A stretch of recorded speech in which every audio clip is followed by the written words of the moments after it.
आचार्यं केशवं बादरायणं सूत्रभाष्य कृतो वन्दे भगवन्तो पुनः पुनः। ईश्वरो गुरुरात्मेति मूर्तिभेदविभागिने व्योमवद्व्याप्तदेहाय दक्षिणामूर्तये नमः। ॐ शान्ति शान्ति शान्तिः।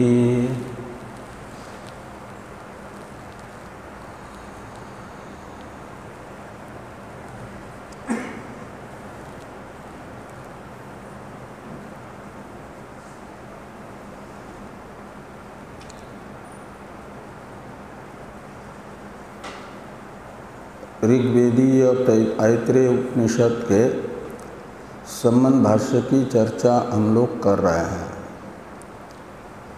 संबंध भाष्य में भगवान भाष्यकार ने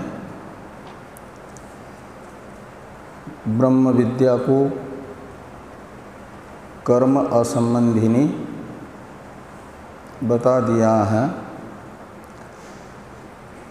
यहाँ तक के ग्रंथ से कि तत्फलम उपसंहृते केवल सर्वात्मक वस्तु विषयम ज्ञानम अमृतत्वाय वक्ष्यामि इति प्रवर्तते। यानी आत्मा वा इदम एक एव ग्रासीत इत्यादि उपनिषद की प्रवृत्ति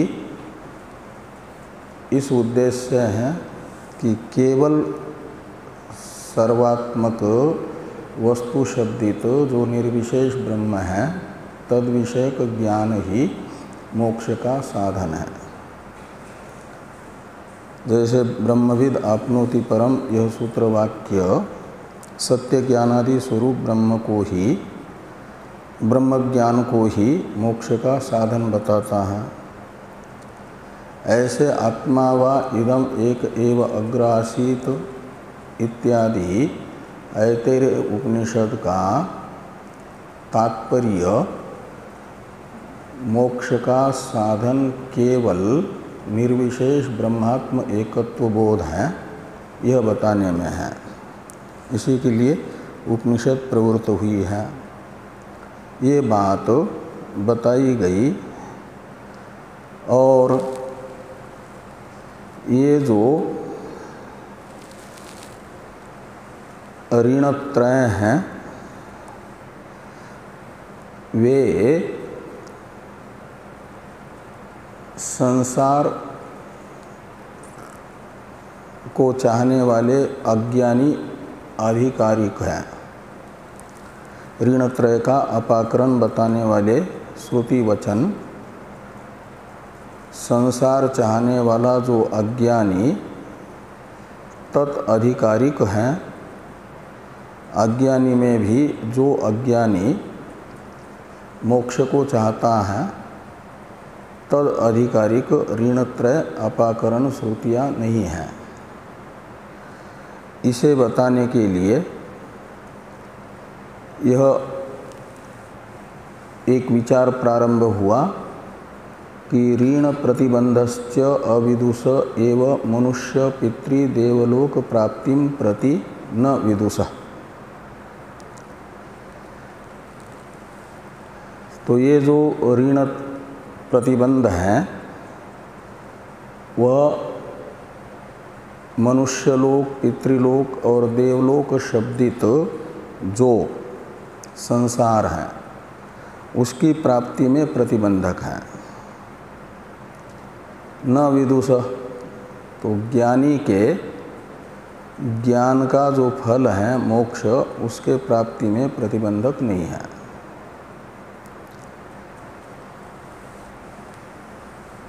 और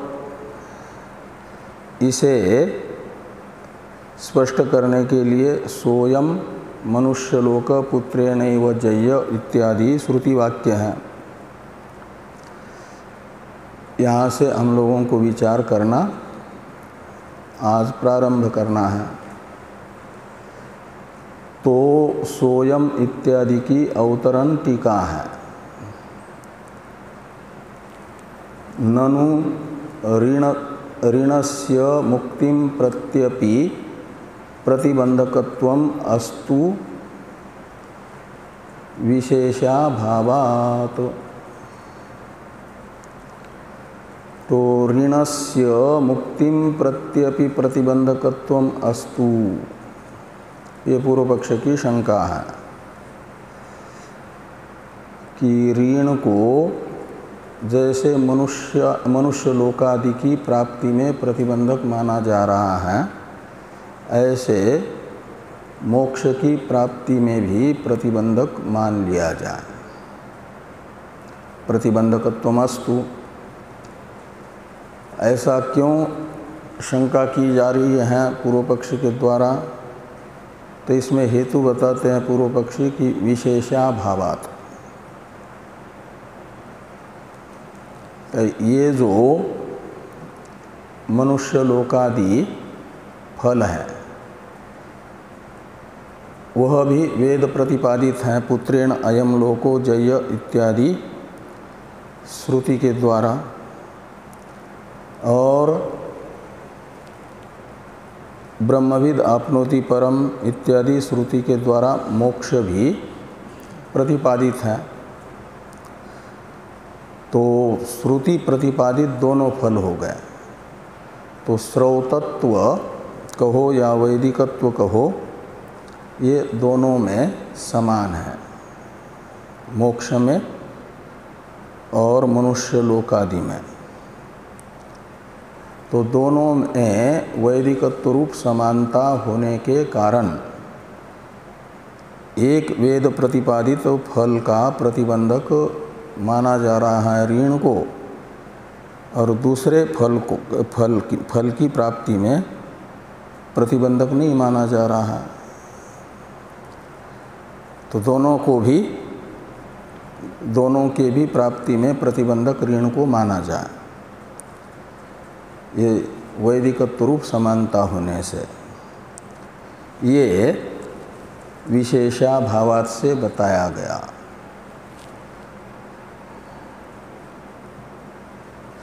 दो नंबर टिप्पणी में टिप्पणीकार ये लिखते हैं विशेषाभावात् का अर्थ कि विशेषाभावात् इति यानी यथोक्त लोकमात्र प्रतिबंधकत्वे नियामकाभावात् एक अर्थ किया।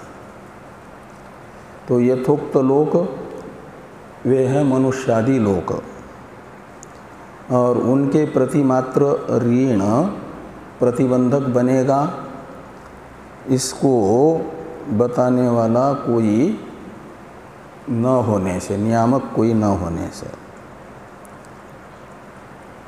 ये विशेषाभावात् का एक अर्थ होगा। और दूसरा कहते हैं वैदिक फलत्वस्य मुक्तावपि समत्वात् इति वा। तो वैदिक फलत्व रूप धर्म जैसे मनुष्य लोकादि में है, ऐसे मुक्ति में भी वैदिक फलत्व धर्म है। वैदिक फल कहा जाता है वेद प्रतिपादित फल को। तो वेद प्रतिपादित फल है दो प्रकार का, जिसे अभ्युदय और निःश्रेयस शब्द से कहा जाता है। अभ्युदय है मनुष्य लोकादि की प्राप्ति, और निःश्रेयस है मुक्ति।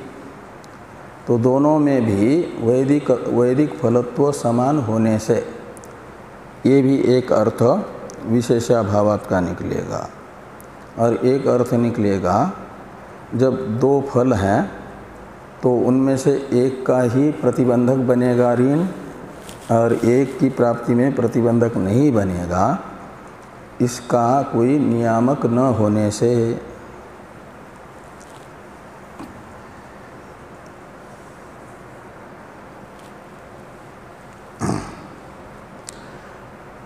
और पूर्व पक्षी अपने पक्ष में नियामक बताते हैं, यानी मोक्ष में भी पूर्व पक्षी का पक्ष है मनुष्य लोकादि की प्राप्ति में प्रतिबंधक ऋण तो है ही है, मोक्ष की प्राप्ति में भी प्रतिबंधक ऋण होगा। ये पूर्व पक्ष का पक्ष है। और अपने इस पक्ष की प्राप्ति पक्ष की सिद्धि में पूर्व पक्षी नियामक भी बताते हैं, और सिद्धांति के पक्ष में नियामका भाव ये बताया गया विशेषाभावात से, और अपने पक्ष में नियामक स्मृति को बता रहे हैं। अनापाकृत्य मोक्षन्तु सेवमानो व्रजत्यधः इति स्मृतेश्च। तो अनापाकृत्य मोक्षन्तु सेवमानो व्रजत्यधः, तो अनापाकृत्य इसके कर्म के रूप में पूर्वार्ध में बताया हुआ जो ऋण है वो आएगा पूर्वार्ध से। ये उत्तरार्ध है मनुस्मृति का। स्मृति शब्द से लेना मनुस्मृति। और अनापाकृत्य मोक्षन्तु ये वाक्य हैं उत्तरार्ध। पूर्वार्ध कौन है? तो पूर्वार्ध बताया है, कितनी नंबर टिप्पणी लिखी है? 3 नंबर। हाँ, तो 3 नंबर टिप्पणी में देखिए। टिप्पणी में तो दोनों भी के लिए 2-2 लिखा है। पहले वाला 2 तो 2 नंबर टिप्पणी का है विशेषाभावात पर। और मोक्ष प्रतिबंधकत्वे इसमें जो 2 नंबर हैं उसको 3 कर दीजिए। 2 को 3 अंक बना दीजिए। नए पुस्तक में 3 होगा तो ठीक ही है। तो मोक्ष प्रतिबंधकत्वे नियामक सत्वाच्य इत्याह अनापाकृत्य इति। तो मोक्ष प्रतिबंधकत्वे नियामक सत्वाच्य, तो मोक्ष प्रतिबंधक ये ऋण होगा, इसे बताने वाला नियामक विद्यमान होने से। वो कौन? स्मृति वचन। वो कौन सा है? तो कहते हैं अनापाकृत्य, ये बताया है। इसके पूर्वार्ध को बताते हैं कि ऋणानि त्रीण्यपाकृत्य मनोमोक्षे निवेशयेत् इति पूर्वम अर्धम। यानी उस स्मृति श्लोक का पूर्वार्ध है ऋणानि त्रीण्यपाकृत्य मनोमोक्षे निवेशयेत्। इसने विधि वाक्य से ये कहा विधि मुख से कि 3 ऋणों का अपाकरण करने के बाद मन को मोक्ष के साधन में लगा लें। मनोमोक्ष निवेशयेत् का अर्थ है मोक्ष प्रापक जो साधन है वह मन से तब होगा जब 3 ऋणों का अपाकरण करेंगे। और ऋणत्रय का अपाकरण किए बिना जो मोक्ष मार्ग में प्रवृत्त होता है उसकी क्या स्थिति होती है? तो मनुस्मृति बताती है अनापाकृत्य मोक्षन्तु सेवमानो व्रजत्यधः। तो मोक्षम अनापाकृत्य पहले ये लगा दीजिए ऋण त्रीणि ऋणानि अनापाकृत्य। पूर्वार्ध से त्रीणि ऋणानि पदों को ले आइए। तो त्रीणि ऋणानि अनापाकृत्य जो टीका में उत्तरार्ध है ना उसका अन्वय कर रहे हैं। तो अनापाकृत्य का कर्म हुआ ऋणानि त्रीणि, और इनका अपाकरण किए बिना अनापाकृत्य का अर्थ निकलेगा मोक्षम सेवमानः तु अधः व्रजति। तो जो मोक्ष का सेवन करता है का मतलब अध्यात्म मार्ग में बढ़ता है, तो मनुजी कहते हैं कि उसका अधः पतन होता है। अधः व्रजति यानी गच्छति पतति उसकी अधोगति होती है। ये जो स्मृति है यह नियामक बता रही है ऋण के मोक्ष की प्राप्ति में प्रतिबंधक होने में, नियामक बता रही है। इस प्रकार की आशंका पूर्व पक्षी की ओर से करके उसका समाधान भाष्यकार भगवान कर रहे हैं। तो समाधान भाष्य हैं, श्रुति के आधार पर भगवान भाष्यकार समाधान कर रहे हैं कि सोयम मनुष्यलोकः पुत्रेणैव इत्यादि लोकत्रय साधन नियम श्रुतेः। तो सोयम मनुष्यलोकः पुत्रेणैव से आगे आता है जय्य, कर्मणा पितृलोक विद्या देवलोक। और जय्य जय्य क्रिया जो है कृत्य प्रत्यांत, विध्यर्थ कृत्य प्रत्यांत है जय्य, उसका अनुवर्तन आएगा कर्मणा पितृलोको जय्य और विद्या देवलोको जय्य, ऐसा। तो यहाँ यह जो श्रुति वचन है ये क्या बता रहा है कि मनुष्य लोक रूपी जो फल है जय्य यानी प्राप्तव्य है, किससे? तो पुत्रेण एव, तो पुत्र रूप साधन से। एवकार साधनांतर का व्यावर्तक है। तो मनुष्य लोक की प्राप्ति पुत्र से ही होती है। ये इस वचन ने कहा। और कर्मणा पितृलोकः जय्य, एवकार कर्मणा के साथ भी अन्वित होगा, जो पुत्रेण एव के पास में एवकार है। तो अर्थ निकलेगा कि पितृलोक की प्राप्ति कर्म से ही होती है। और विद्या देवलोक, यहाँ पर भी एवकार और जय्य दोनों पद आएंगे। विद्या के साथ एव का अन्वय होगा और देवलोक के साथ जय्य का अन्वय होगा। तो देवलोक प्राप्त्यार्ह है किससे?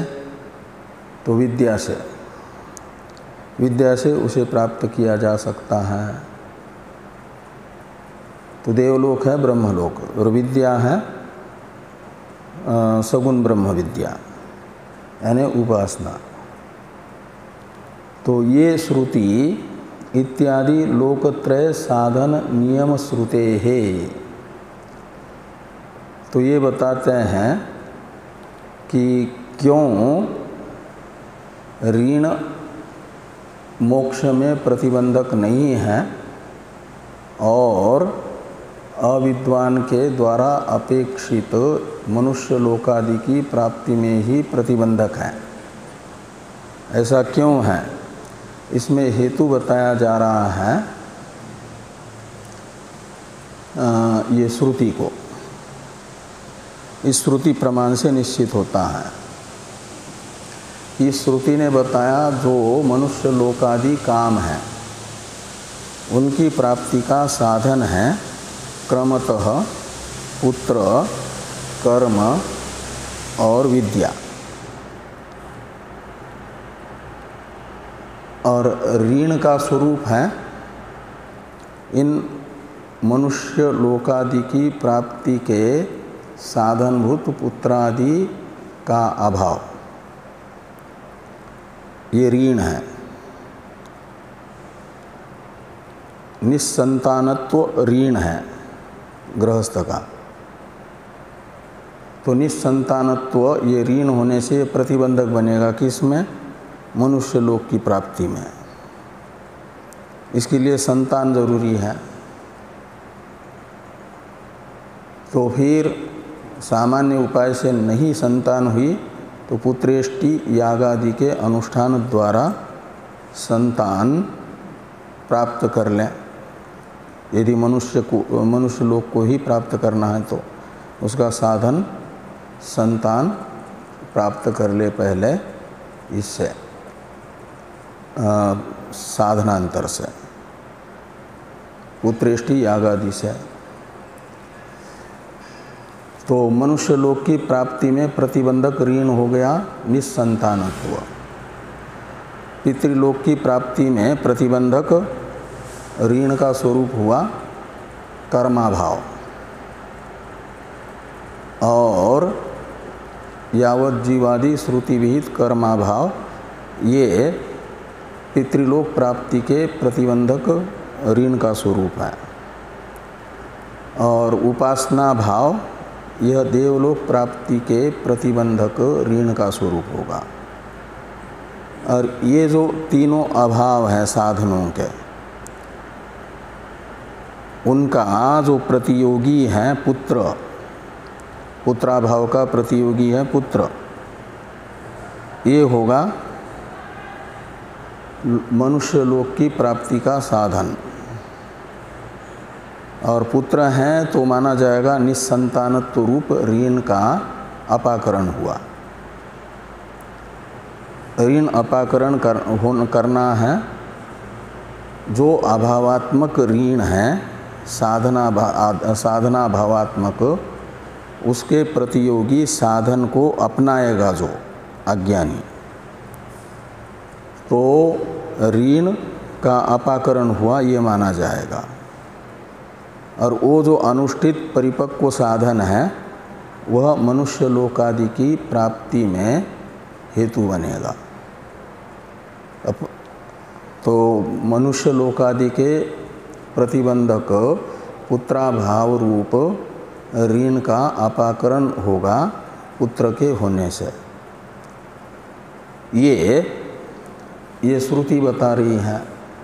तो इत्यादि लोकत्रय साधन नियम श्रुते, तो लोकत्रय की प्राप्ति का साधन नियम से पुत्रादि को ही बताने वाली जो श्रुति है, एवकार साधनांतर का व्यावर्तक बन रहा है ना। तो इस प्रकार ये सिद्धांति के पास नियामक हो गया श्रुति वचन, और पूर्व पक्षी के पास नियामक है अपने पक्ष का निश्चायक स्मृति वचन। तो श्रुति और स्मृति इन दोनों में बलवान माना जाता है श्रुति को, और स्मृति को श्रुति मूलक स्मृति ही प्रमाण होने से श्रुति विरोधिनी स्मृति को माना जाता है अन्यार्थक। उसका तात्पर्य अन्य अर्थ में होगा, नियम में तात्पर्य नहीं होगा, वो विधि नहीं बनेगा, नियामक विधि नहीं बनेगा, अपितु अर्थवाद कोटि में जाएगा स्मृति वचन। इस अभिप्राय से लिखा कि इत्यादि लोकत्रय साधन नियम श्रुते है।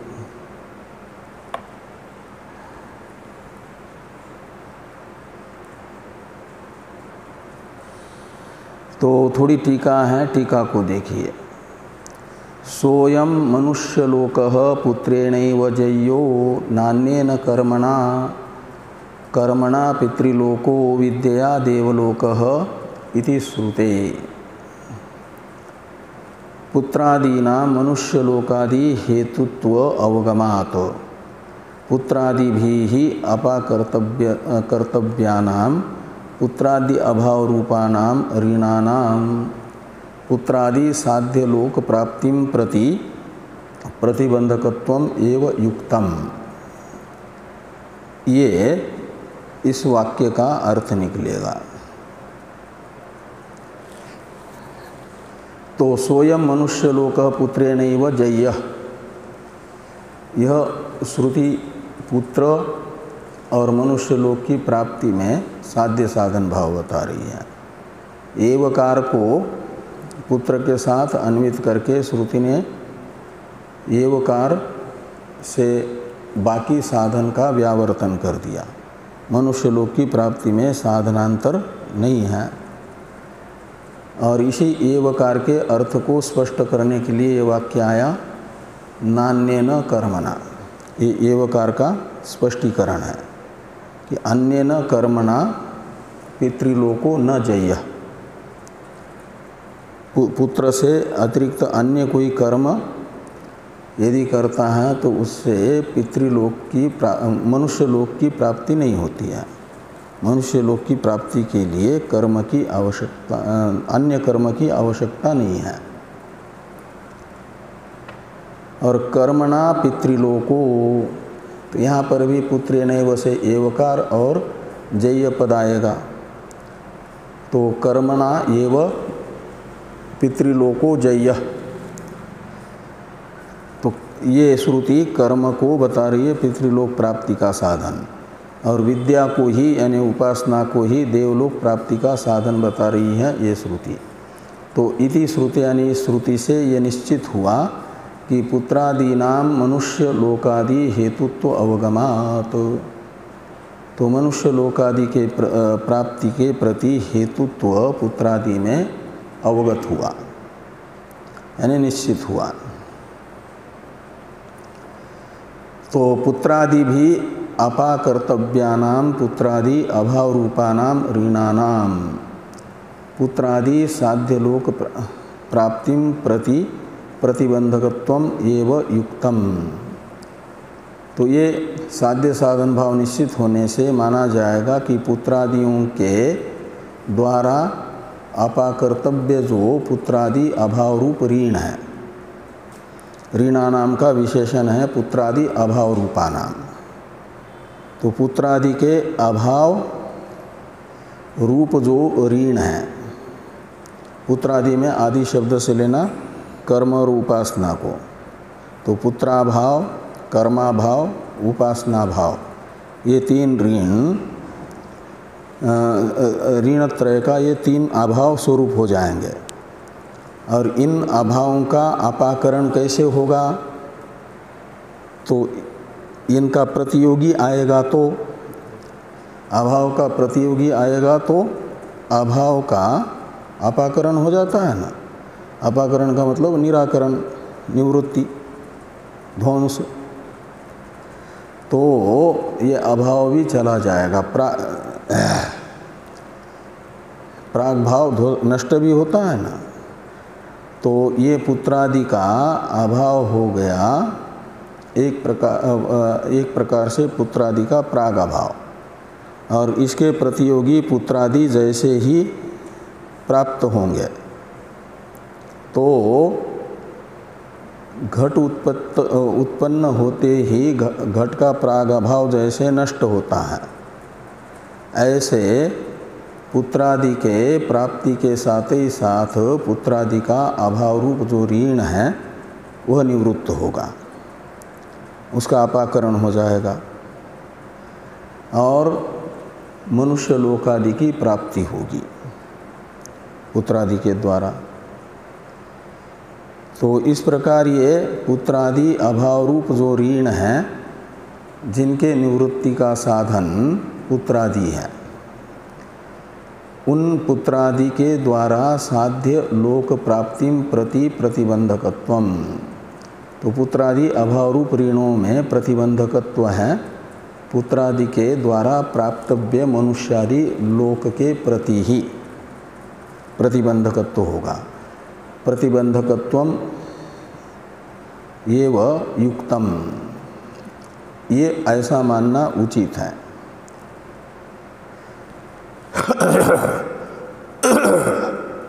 यानी युक्ति युक्त है, युक्तम का अर्थ होता है। वह युक्ति क्या होगी? तो कारणीभूत अभाव प्रतियोगित्वम, ये साधन का क्या नाम, वो प्रतिबंधक का लक्षण है। कारणीभूत अभाव प्रतियोगित्वम प्रतिबंधकत्वम का मतलब यत्र यत्र प्रतिबंधक तत्र तत्र कारणीभूत अभाव प्रतियोगित्वम, एक व्याप्ति बनेगी। तो कारणीभूत अभाव है ऋणाभाव, तो पहले ऋण का स्वरूप क्या होगा? तो ऋण का स्वरूप होगा पुत्राभाव। जैसे मनुष्य लोक प्राप्ति का प्रतिबंधक ऋण है पुत्राभाव, ये प्रतिबंधक है और इसका लक्षण प्रतिबंधक का इसमें घटना चाहिए ना, तो माना जाएगा प्रतिबंधक का लक्षण है कारणीभूत अभाव प्रतियोगित्वम। तो कारणीभूत अभाव से लिया जाएगा ऋण का अभाव, ये है कारणीभूत अभाव। मनुष्य लोक की प्राप्ति के प्रति कारण यानी साधनभूत अभाव, वो कौन सा होगा? ऋणाभाव का अभाव, पुत्राभाव का अभाव। और अभाव का अभाव माना जाता है प्रथम अभाव के प्रतियोगी स्वरूप। तो पुत्राभाव का अभाव का मतलब निकलेगा पुत्र। कर्माभाव का अभाव का अर्थ निकलेगा कर्म। विद्याभाव का अभाव का अर्थ निकलेगा विद्या। तो ये पुत्र, कर्म तथा विद्या ये हैं कारणीभूत अभाव। ये किनके अभाव रूप है? ये पुत्र भी अभाव रूप है, लेकिन किसके अभाव रूप है? पुत्राभाव के अभाव रूप है। पुत्र के अभाव का अभाव है पुत्र, कर्म के अभाव का अभाव है कर्म, और विद्या के अभाव का अभाव है विद्या।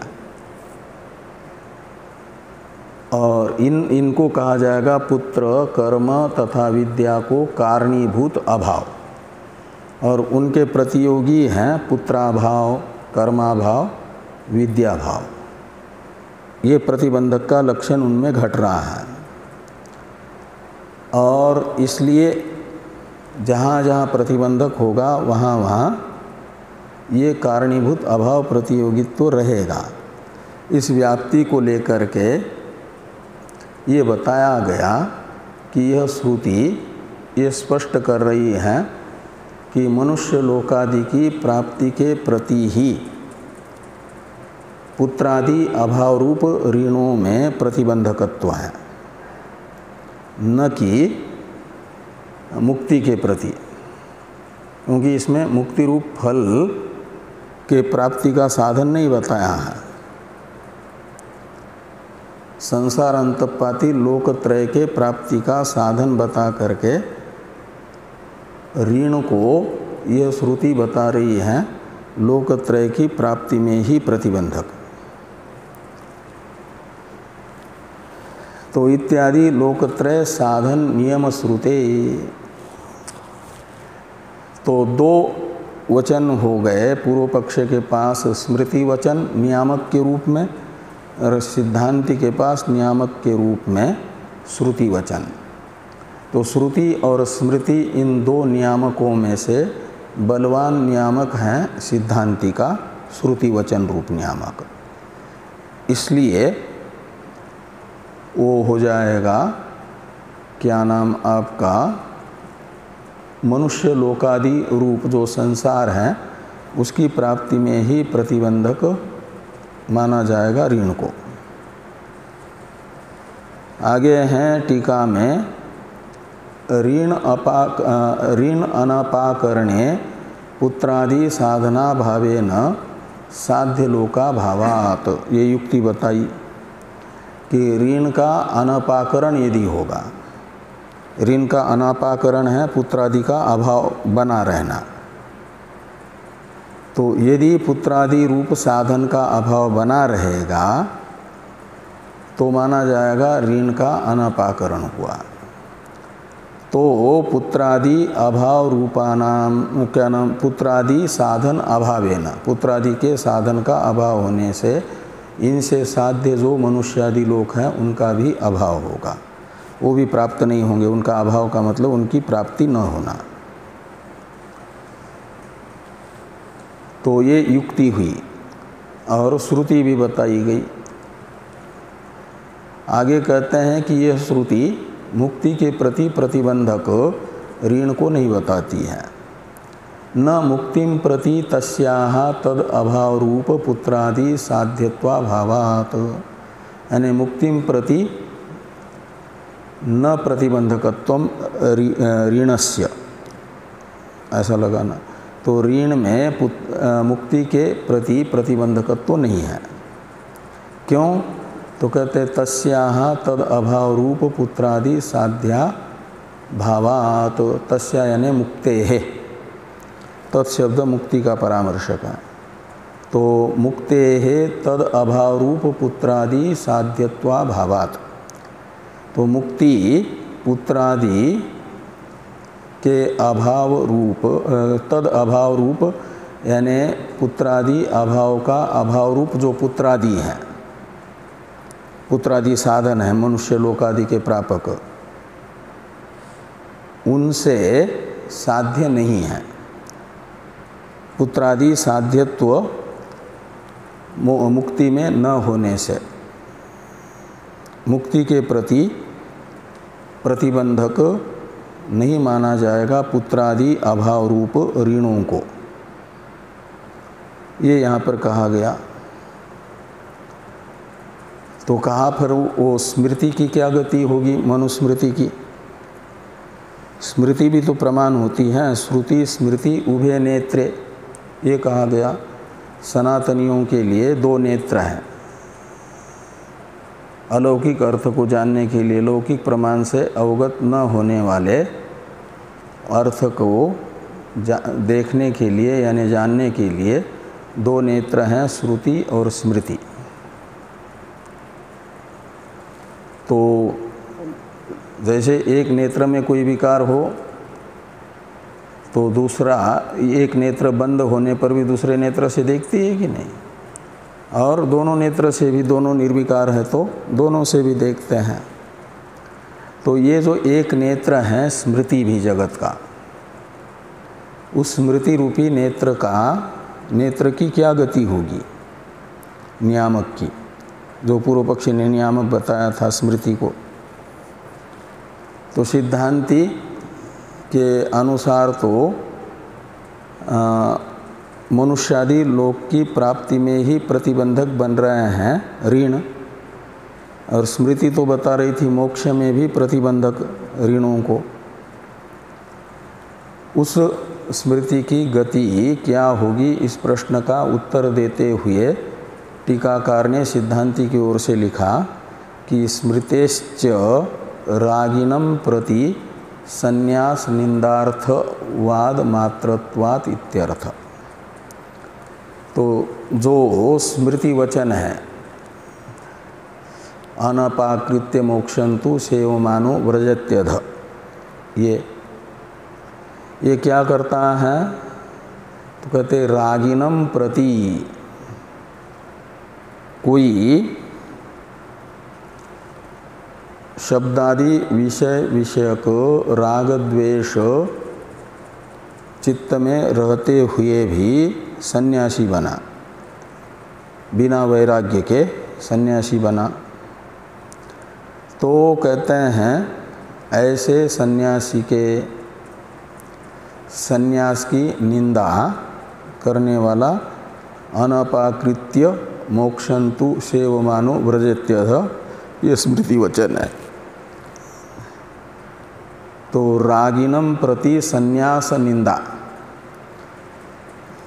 तो राग द्वेष रूपी अशुद्धि से युक्त अंतःकरण होते हुए भी सन्यासी बना, तो उसकी निंदा रूप अर्थवादात्मक ये वचन है।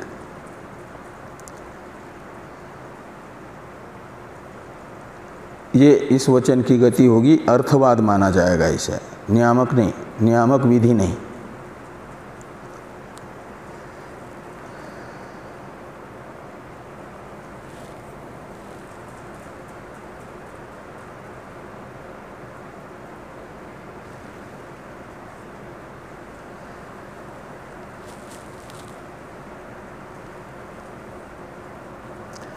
पाँच नंबर टिप्पणी में टिप्पणीकार ने लिखा कि श्रुति विरोधे स्मृते अन्यथा नयनम न दुष्यति, जब स्मृति का श्रुति के साथ विरोध हो तो स्मृति का तात्पर्य अन्य अर्थ में माना जाएगा।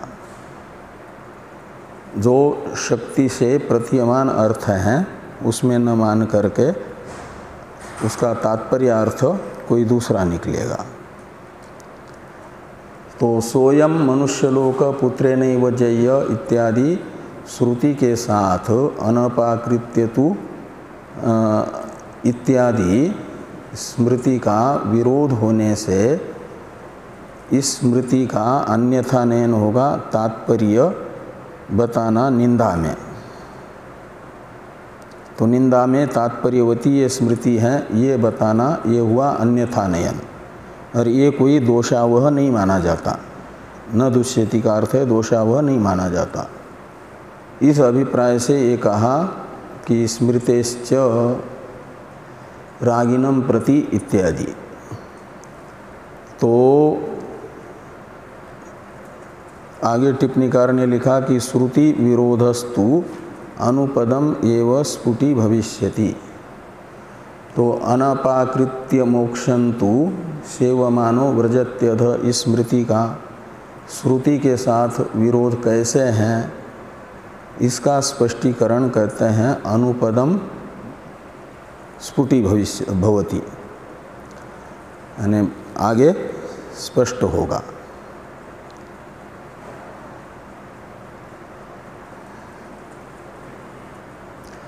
अब दूसरा वाक्य है भाष्य में विदुषश्च ऋण प्रतिबंधा भावो इत्यादि। इसकी अवतरण टीका है न केवलम उक्त न्यायतो मुक्तिम प्रति अप्रतिबंधकत्वम किंतु श्रुतितोपि इत्याह विदुषश्च इति।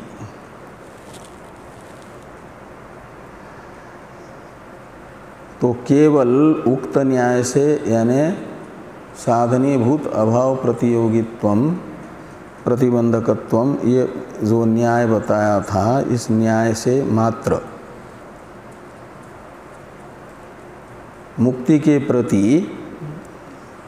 पुत्रादि अभाव रूप ऋणों में अप्रतिबंधकत्व है ऐसी बात नहीं, किंतु श्रुति भी पुत्रादि अभाव रूप ऋणों में मुक्ति के प्रति अप्रतिबंधकत्व बता रही है। इस अभिप्राय से लिखा कि विदुषश्च ऋण प्रतिबंधा भावो दर्शित आत्मलोकार्थिनः किं प्रजया करिष्याम इत्यादिना। तो विदुषः का विशेषण है आत्मलोकार्थिनः विदुषः, ऐसा। आत्मलोकार्थी जो विद्वान है, यहाँ विद्वान लेना नित्यानित्य वस्तु विवेक पूर्वक वैराग्यवान। ये नहीं कि अहम ब्रह्मास्मि साक्षात्कार हो गया, उसमें फिर आत्मलोकार्थित्व भी नहीं रहेगा ना। तो अभी आत्मलोकार्थित्व जिसमें है, आत्मलोक शब्द का अर्थ है मोक्ष रूप फल, आत्मलोक शब्द का अर्थ है मोक्ष, और आत्मलोकार्थी शब्द का अर्थ निकलेगा मोक्ष रूपी फल चाहने वाला, मुक्ति चाहने वाला जो विद्वान। वो होगा, ज्ञान की 7 भूमिकाएं बताई गई है ना। तो प्रथम 3 भूमिकाएं हैं साधन भूमिकाएं। तो पहली भूमिका है शुभेच्छा। शुभेच्छा का अर्थ है मुमुक्षा, इसलिए आत्मलोकार्थी को भी विद्वान कहा गया है, ज्ञानी कहा गया है। लेकिन वो ज्ञान की प्रथम भूमिका रूढ़ है, आत्मलोकार्थी मुमुक्षु। तो आत्मलोकार्थी विद्वान का मतलब मुमुक्षु विद्वान, विषय की अपेक्षा इसमें विवेक है ना, विषय में नित्यानित्य वस्तु विवेक नहीं है, इसमें विवेक है। और विवेक होने से वैराग्य है अनित्य मनुष्य लोकादि के प्रति, इसलिए इसे कहा जाएगा आपका विद्वान आत्मलोकार्थी। और उसके प्रति ऋण प्रतिबंधा भाव दर्शित, ऐसा लगाना। तो मुमुक्षु विद्वान में वहाँ विद्वान ही लिखा है कि अविद्वान भी लिखा है? मुमुक्षु को दोनों कोटि में लिया जा सकता है, विद्वान कोटि में भी अविद्वान कोटि में भी। विद्वान ही लिखा है ना, विदुष ऐसा ही लिखा है ना, तो इसलिए वो विद्वान है। जैसे हिरण्यगर्भ को ईश्वर कोटि में भी रखते हैं, जीव कोटि में भी रखते हैं, ऐसे मुमुक्षु जो हैं अज्ञानी भी हैं ज्ञानी भी हैं। संसार नहीं चाहता इस अंश को लेकर के ज्ञानी है, उसमें केवल एक ही इच्छा है, मोक्ष की इच्छा, संसार की इच्छा नहीं है। ज्ञानी में भी इच्छाएं नहीं होती है। तो ज्ञानी कल्प है ना, वो ज्ञानी कल्प का मतलब ज्ञानी से थोड़ा सा न्यून। थोड़ी सी न्यूनता क्या है कि ज्ञानी में मोक्ष की भी इच्छा नहीं है और मुमुक्षु में मोक्ष की इच्छा है, इतनी मात्र न्यूनता है ज्ञानी और ज्ञानी की अपेक्षा अज्ञानी में, अपने मुमुक्षु में। इसलिए वो ज्ञानी कल्प है, ज्ञानी सदृश है, विद्वत कल्प कहलाएगा। विदुष का अर्थ निकलेगा विद्वत कल्प, जो आत्मलोकार्थी है। उसमें ऋण प्रतिबंधा भाव दर्शित, दर्शित का कर्ता होगा इत्यादिना, इत्यादिना दर्शित, कर्मणि प्रयोग है ना, इसलिए कर्ता में तृतीया हुई। तो इत्यादिना में इति शब्द से लेना इस श्रुति वचन को, किम प्रजया करिष्याम। यह श्रुति बताती है कि मुमुक्षु के फलभूत मोक्ष के प्रति प्रतिबंधक पुत्रादि अभाव रूप ऋण नहीं है, ऋण प्रतिबंधा भाव है, यानी ऋणों से प्रतिबद्ध मुक्ति नहीं होती है। ये इन श्रुति वचनों से प्रतीत होता है, क्या नाम निश्चित होता है, पहले बताया गया है। तथा इत्यादि का अलग से अवतरण तो नहीं है, लेकिन ये देखिए भाष्य में ही कि तथा एतद् स्म वै तद विद्वांस आहु ऋषय कावशेया इत्यादि। तो सामान्य रूप से पहले किम प्रजया करिष्यामो येषानो अयम आत्मा अयन लोकः, इस श्रुति को बताया गया मोक्ष प्राप्ति में ऋण प्रतिबंधक नहीं है, इस अर्थ को बताने वाली ये स्मृति है। मोक्ष ऋण से प्रतिबद्ध नहीं होता है, इसमें नियामक ये स्मृति है, श्रुति है, स्मृति नहीं श्रुति। तो इसमें प्रजा शब्द उपलक्षण है, ये बृहदारण्यक वचन है, किम प्रजया करिष्यामो, और इसको माना जाएगा प्रजापद को उपलक्षण कर्म तथा विद्या का। तो प्रजा शब्द से ही तीनों साधनों को लेना होगा। तो तीन साधन हुए, प्रजा यानी पुत्र, प्रजा शब्द का अर्थ पुत्र वाच्यार्थ, और उपलक्षण विधेया लिए गए दो अर्थ हैं कर्म तथा विद्या। तो पुत्र कर्म एवं विद्या से, इन तीन साधनों से ये हैं ऋणाभाव रूप साधन। इन पुत्रादि का अभाव है ऋण, और ऋण का अभाव है ये पुत्रादि रूप साधन। इनसे हम किम करिष्यामः, हम क्या करेंगे इन साधनों से, क्योंकि इन साधनों से साध्य जो लोकत्रय हैं इनकी कामना हमें नहीं है। आगे हैं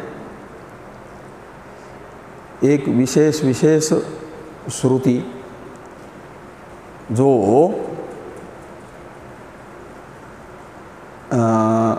विद्या को और कर्म को उनके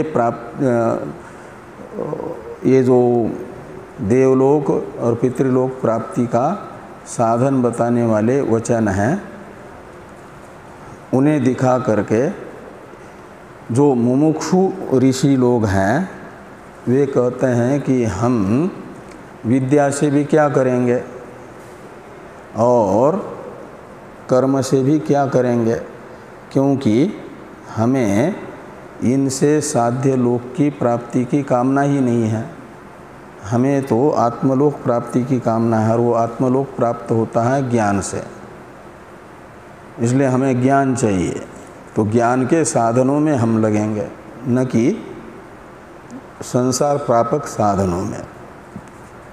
ये इस अभिप्राय से ये कहते हैं कि एतद् स्म वै तद विद्वांस आहुर ऋषय कावशेया इत्यादि। तो एतद्, इसमें एतत् ये सर्वनाम और तद विद्वांस इन दोनों का आपस में अन्वय होगा। तद एतत्, तो तद एतत् शब्द से लिया जाएगा प्रकृत ब्रह्म को, परमात्मा को। तो तद एतत् ब्रह्म विद्वांस ऐसा लगाना। तो ब्रह्म को जानने वाले, ब्रह्म को जान लिया है जिन्होंने, ब्रह्म विद्वांस कहलाएंगे। ये ऋषय का विशेषण है। तो तद एतद विद्वांस ऋषय, वे कौन हैं? तो कावशेया, तो कावशेय ऋषि हैं। और बहुवचन होने से कावशेय कई एक ऋषि हैं, उनको लेना। तो कावशेयाः ऋषयः ब्रह्म विद्वांस आहु कहते हैं। क्या कहते हैं? तो यहाँ ब्रह्म विद्वांस शब्द से लेना, जैसे भाष्य में विदुष शब्द से लिया गया था ना, यानी शुभेच्छारूढ़, शुभेच्छा रूपी जो प्रथम भूमिका है ज्ञान की, तदारूढ़ मुमुक्षु को तद एतद विद्वांस शब्द से लेना। ऐसे जो कावशेय ऋषि हैं मुमुक्षुजन, वे आहु यानी कहते हैं, क्या कहते हैं कि किमर्था वयम अध्येष्यामहे, हम किस लिए अध्ययन करें। अध्ययन शब्द का अर्थ है उपासना।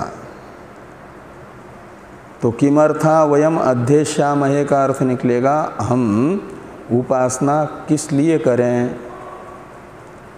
उपासना का फल है ब्रह्मलोक की प्राप्ति, और वो ब्रह्मलोक की प्राप्ति हमें नहीं चाहिए। उपासना का फल हमें नहीं चाहिए, तो हम जिस साधन का फल हमें चाहिए ही नहीं, उस साधन का अनुष्ठान क्यों करें। इससे ये एक प्रकार से किम शब्द आक्षेपार्थ में होने से ये कहा गया कि कावशेय ऋषियों को अपेक्षित जो मोक्ष हैं उसमें प्रतिबंधक विद्याभाव रूप ऋण नहीं है। आगे हैं दूसरा एक श्रुति वचन, एतद् स्म वै तत्पूर्वे विद्वांसो अग्निहोत्रम न जुह्वान चक्रु इति च कौशितकीनाम। तो कौशितकी ब्राह्मण में ये वाक्य है ब्राह्मण उपनिषद में कि तद एतद विद्वांसः पूर्वे, पूर्वे को पहले लगा दिए, पूर्वे तद एतद विद्वांसः, तो पूर्व में जो मुमुक्षुजन हुए हैं, तद एतद विद्वांस से लेना मुमुक्षुजन, मोक्ष चाहने वाले, उन्होंने ये निश्चय कर लिया कि अग्निहोत्रादि कर्मों से साध्य कर्मणा पितृलोक, यह श्रुति पितृलोक शब्दी तो स्वर्ग को बता रही है, और हमें स्वर्ग चाहिए नहीं, कर्म अग्निहोत्रादि कर्म का फल, तो हम कर्म करें क्यों? तो यहाँ सीधे निषेधार्थक न बताया कि न जुह्वान चक्रु, यानी अग्निहोत्र का अनुष्ठान उन्होंने नहीं किया, का मतलब संन्यास ले लिया उपरति। तो इस प्रकार यह श्रुति बता रही है कि पितृलोक की प्राप्ति का साधन कर्म है, और कर्माभाव है ऋण, और वह है पितृलोक की प्राप्ति के प्रति प्रतिबंधक, न कि मोक्ष के प्रति। ये सब मुमुक्षु जन है। किम प्रजया करिष्याम एतदहस्म वै तद विद्वांसो आहुर विषय कावशया इत्यादि में बताए गए, तीनों वचनों में बताए गए मुमुक्षु लोग हैं। और ये मुमुक्षु लोग क्रमतः ये बता रहे हैं लोकत्रय प्राप्ति के साधनों का हमें प्रयोजन लोकत्रय में से कोई नहीं चाहिए, तो इनसे हम क्या करेंगे? हमें तो मोक्ष चाहिए, और इनमें मोक्ष दिलाने का सामर्थ्य नहीं है। इन वचनों से सिद्ध होता है कि पुत्रादि साधना भाव रूप ऋण जो है वह मोक्ष के प्रति प्रतिबंधक नहीं है। यदि मोक्ष के प्रति प्रतिबंधक होता तो मुमुक्षु जन इन तीनों साधनों को भी अपनाते प्रतिबंधक को हटाने के लिए, लेकिन उनका ये कथन सिद्ध कर रहा है ये श्रुति वचन कि ये लोग तो इन पुत्रादि का त्याग कर रहे हैं साधनों का अर्थ है कि पुत्रादि का अभाव रूप जो ऋण है वह ऋण प्रतिबंधक नहीं है। ये लोग जिस फल को प्राप्त करना चाहते हैं उस फल की प्राप्ति में, ये मोक्ष चाहते हैं तो मोक्ष की प्राप्ति में प्रतिबंधक नहीं है ये तीनों ऋण।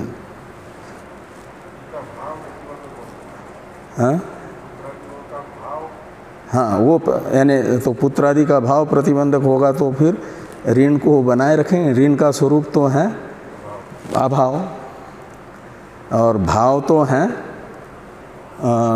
ऋण का अभाव, इसलिए ऋण अपाकरण करने की इनको ज़रूरत नहीं है।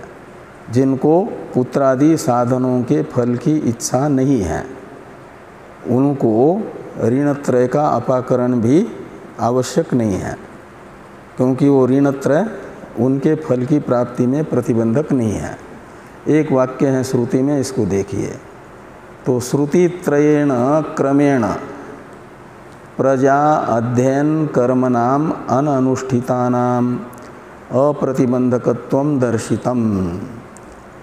तो ये जो तीन श्रुतियाँ हैं, किम प्रजा करिष्याम एक, दूसरी एतदस्म वै तद विद्वांसो आहुर ऋषय कावशया, और तीसरी एतदस्म वै तत्पूर्वे विद्वांस।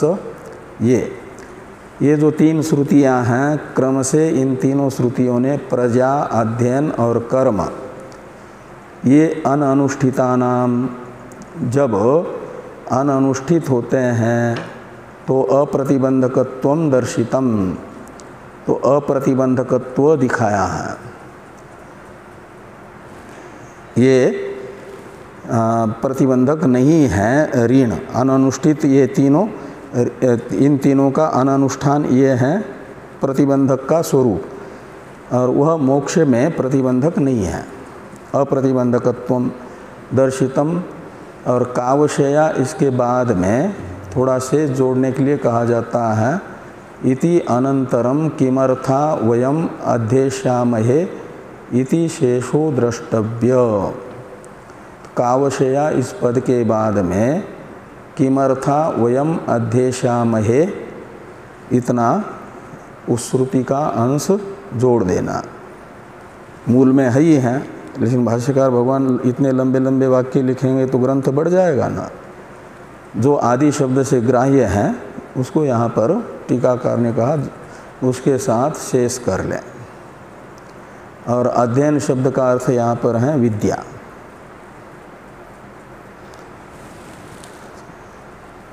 बाकी की चर्चा हम लोग कल करते हैं।